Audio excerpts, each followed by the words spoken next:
This video is on gravity motors and how to set them up. So this is based on Timothy Thrapp's design, sort of. So you'd have multiple weights. You might be able to start with 2 or 4, and you can get up to as many weights as you want, as many as you can fit. So here we have a weight, and this is like a, I think they call it a double pendulum. Okay? So I'm going to explain the principle of operation. So the real driving force is centrifugal force, but gravity is part of it too. So gravity is like a spring, and centrifugal force is like a spring. So gravity only goes this way, up and down, but the centrifugal force is like a spring, but it's on the outside of the machine too, just like gravity. Because see, this weight always wants to go straight, but the center, since it's stationary, puts an opposite force on it, or a centrifugal force, centripetal. The force of the weight is centrifugal, and the force from the center to the weight is the centripetal. All right, so the first thing that you can recognize that's interesting, see if this thing will work.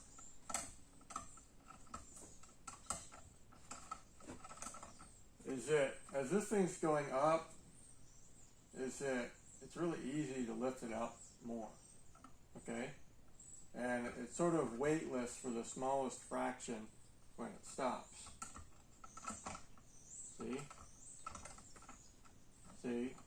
When we start, we have to hold it up, okay? But then when it swings over, say if there was zero friction, it would reach the same height, but it would be weightless. It would stay there. Okay.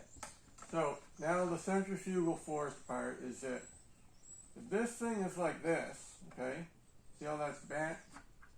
As this is falling down, it's going to want to pull out, right? And then it's going to swing. It wants to go straight. You see that? So the centrifugal force here, as this comes down, so this is going clockwise, pulls this out, right? And if this is your main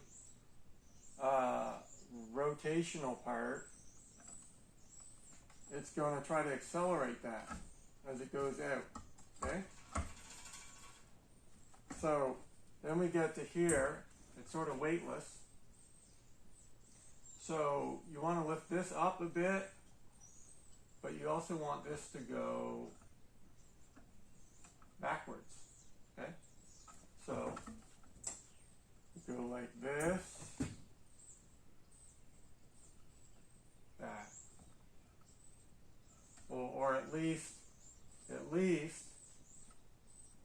this has to pull in, right? So it can come up around. So it's balanced. So it has the other weights going around at the same time. So it goes around, okay? And then it goes, bam. And it accelerates it because of the centrifugal force of the weight, okay? So gravity is acting like a spring up and down like this, right? You know, theoretically, if you put it sideways and had the spring properly, you wouldn't need gravity. But again, a spring and gravity are a little bit different, you know, because, you know, a spring, it depends on how the spring is made, right? So it's easier to get itself running with gravity than with the spring. Okay, so I hope that makes sense. So you have weights all the way around, you know, you maybe start with 2, and then as it gets up to here, you want this to bring this in, but you don't want this to go down any, you want it to go up, if anything, okay? And then here, See, this is like loose, see? You want it to be sort of loose. You see how much force there is on that?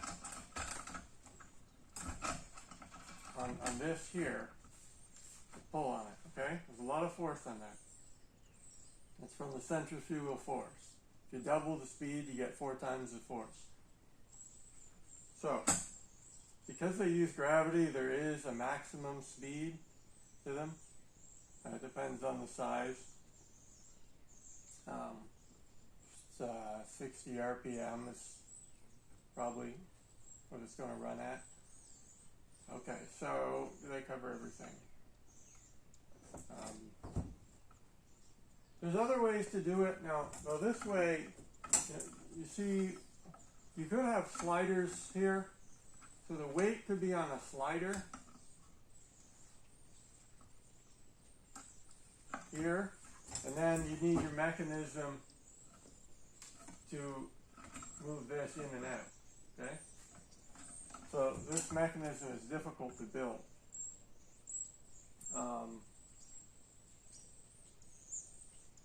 Now sliders kind of suck. You might be able to use a pivot.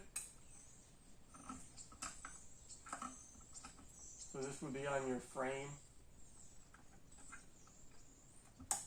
But again, the mechanics of pivots are different than a slider. If it's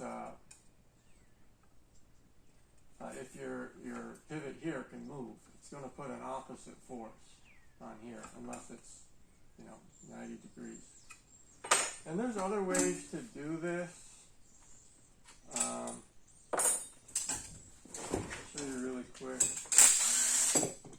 Probably a simpler way to get a gravity motor to work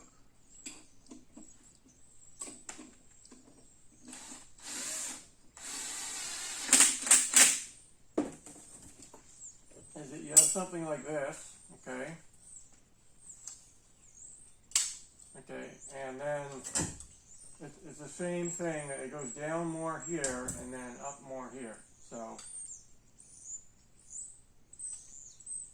and you could put like a pivot, let's say, like this, okay?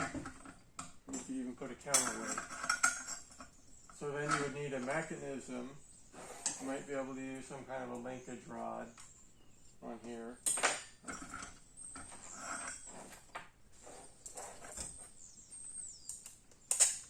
A linkage rod like that, and then this would be fixed here. So this would go up and down based on that.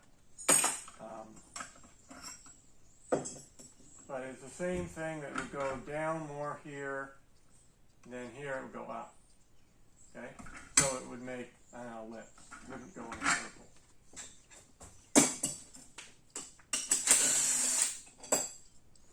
And you have to adjust that, but basically it would go like this. Going the other way.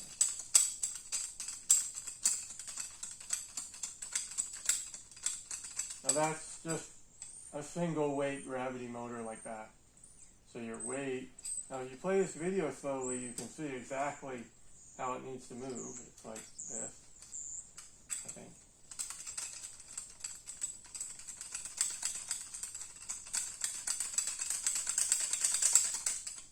Something like that.